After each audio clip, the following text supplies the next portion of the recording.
Au Sénégal, la Casamance naturelle est sans doute la zone au potentiel le plus important, mais en potentiel en grande partie dormant. Le chef de l'État va passer 5 jours dans le triangle verdoyant de Ziguinchor à Kolda Sédhiou. Noël en Casamance, c'est une chronique signée Oumar Diawa.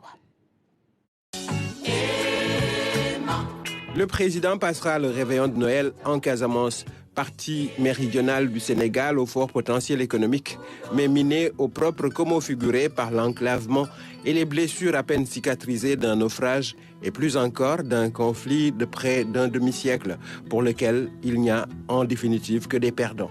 Cette tournée de 5 jours en début de Cannes, dont une partie de l'édition de 92 s'y est jouée, suscite des espoirs légitimes. Avec un plan ambitieux de 53 milliards de francs CFA, l'État a en ligne de mire la souveraineté alimentaire, la réalisation d'infrastructures, l'agriculture et l'accompagnement des populations déplacées pour un retour sécurisé dans leurs villages désertés, leurs rizières abandonnées aux herbes folles.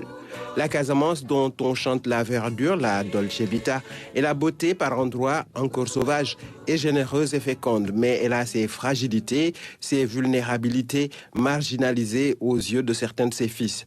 La mise en œuvre du plan Diomaye tourne autour de 40%, un niveau acceptable certes, mais qui montre l'ampleur des efforts qui restent à faire. Le désenclavement passera par des routes connectées, la réhabilitation de la transgambienne, la valorisation des filières agricoles, forestières, halieutiques et touristiques.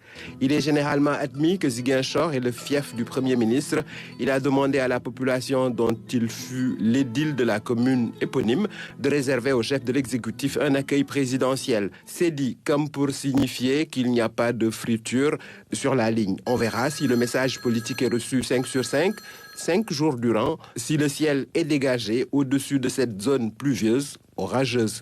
Au-delà d'une simple tournée, cette visite relève d'une gouvernance de proximité. Elle constitue un test pour la crédibilité des politiques publiques. L'heure n'est plus aux bonnes intentions et aux diagnostics posés de longue date, mais aux remèdes de cheval, même si les équidés sont peu adaptés. Les populations locales espèrent des actes concrets, transcendant les beaux discours convenus devant une nature de toute façon inspirante.